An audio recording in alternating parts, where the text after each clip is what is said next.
पूर्णिया के सांसद पप्पू यादव ने प्रेस वार्ता करते हुए कहा कि 90 के दशक में यहां की सामाजिक और राजनीतिक स्थिति कैसी थी यह किसी से छुपा नहीं है। पहले ईंट सोलिंग ही नजर आता था और आज सड़क चकाचक दिख रहा है।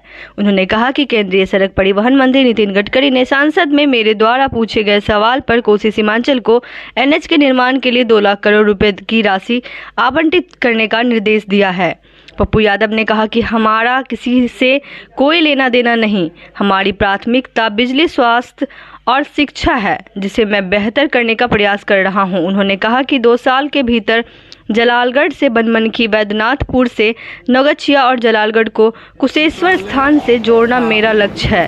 इसके अलावा यह भी कहा कि वीरपुर, सहरसा, मुजफ्फरपुर, मुंगेर में उड़ान सेवा शुरू करवा के रहूँगा। बहड़हरा, रुपौली में इंटर कॉलेज खोलने का प्रयास किया जा रहा है। पूर्णिया में हाई कोर्ट बेंच खोलने के लिए सभी को सामूहिक रूप से प्रयास करने की कोशिश। जब हम 10 साल यहाँ नहीं, 20 साल नहीं थे, उसके पहले हमारे बड़े भाई यहाँ पर एमपी थे 10 साल, हमारे छोटे भाई एमपी रहे। हमने तो किसी को नहीं रोका हाथ कि आप पूर्णिया का विकास करिए या ना करिए। इस पूर्णिया में एक ईटा सोलिंग नहीं थी, कोई पुल नहीं था, एक कच्ची सड़क के अलावे कुछ भी नहीं था। इनके कोसी कॉलोनी में कुछ भी नहीं था।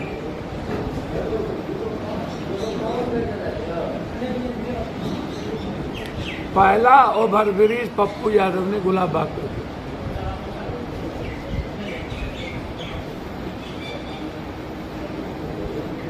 पूरे बिहार में 2 घंटा बिजली नहीं रहती थी, पूर्णिया को 22 घंटा बिजली देती।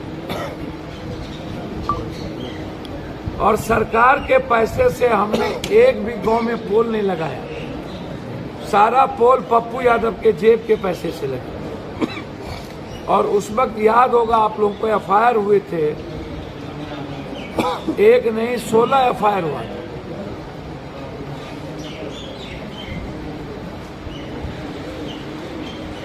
और पूरा गांव हमने एक एक पोल भेजा था। और 20 साल हम नहीं थे।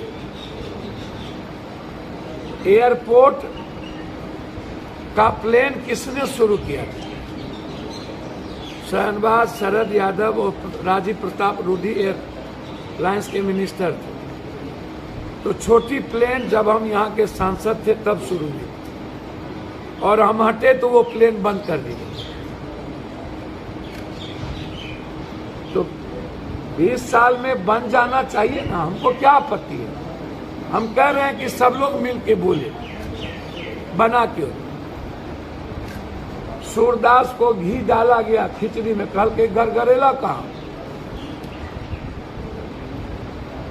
सूरदास ने सुना ही नहीं। जंगल में मोर नाचा किसने देखा?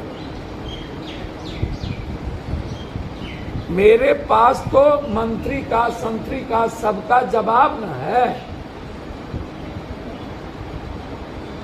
उन्होंने जवाब दिया। 26 के पहले उन्होंने कहा कि पैसा नहीं है, नहीं दे पाएंगे।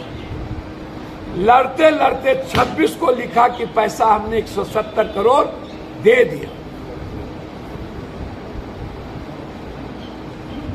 इससे बड़ी उपलब्धि कुर्सेला, रुपौली, भवानीपुर, धमदाहा, बरारा, बिहारीगंज, वीरपुर, भीमनगर, मुरलीगंज को और क्या मिल सकती है? जलालगढ़ वासी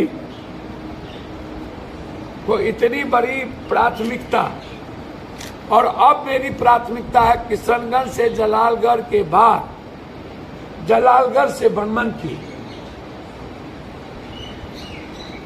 और उसी में दूसरी प्राथमिकता है बैद्यनाथपुर से नौगछिया, और नौगछिया से उदा किशनगंज होते हुए सिंहेश्वर स्थान धाम को जोड़ना, और जलालगढ़ से कुशेश्वर को जोड़ना मेरी प्राथमिकता। ये 2 काम,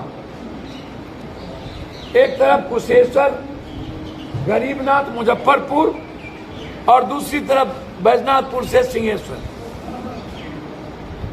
और ये 2 साल के अंदर पप्पू यादव का ये चैलेंज है। फिर मैं आज कह रहा हूं, मैंने वादा किया था आपको चुनाव के पहले कि हर कीमत पर,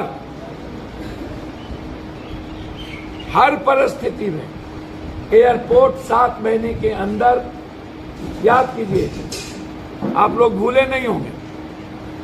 दूसरा वादा किया था रेल, तीसरा वादा किया था अस्पताल, भूलिएगा नहीं।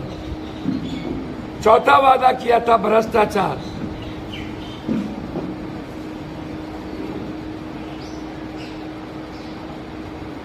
पांचवा था हर आदमी जो आएगा उसको रोजगार हम देंगे। आप जोड़ लीजिए, जो भी ऐसी परिस्थिति में लोग आए, एक परिवार को, एक छोटा व्यापार करने के लिए हर परिवार को जो लोग आते हैं उसको 25,000 रुपये। नीतीश जी से भी, चिराग जी से भी, मांझी जी से भी, और मेरा अपील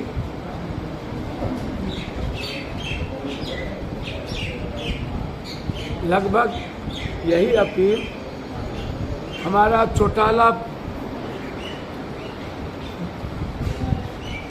अजीत चौटाला पार्टी जी से भी है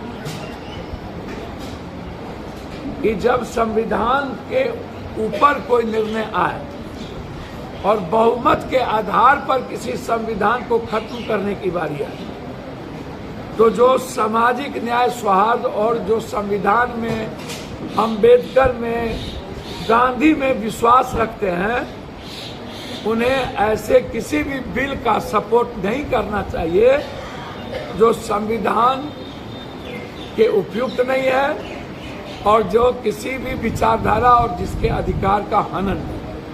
और हमारा विरोध प्रधानमंत्री की घोषणा थी।